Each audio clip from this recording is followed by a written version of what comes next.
তিন ব্যক্তির জন্য জান্নাত হারাম। এক, মুদমিনু খামরিন, যে মদ খায়, নেশা করে, নেশাখোরের জন্য জান্নাত হারাম।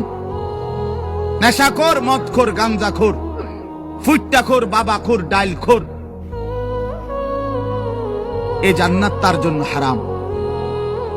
দুই নাম্বার হলো আকুল ওয়ালিদাইন, পিতা মাতার অবাধ্য সন্তান, মা বাপকে যে কষ্ট দেয়, মা বাপকে যে নাফরমানি করে, মা বাবার যে অকৃতজ্ঞ, মা বাবাকে যে জুলুম করলো, মা বাবার হক আদায় করলো না।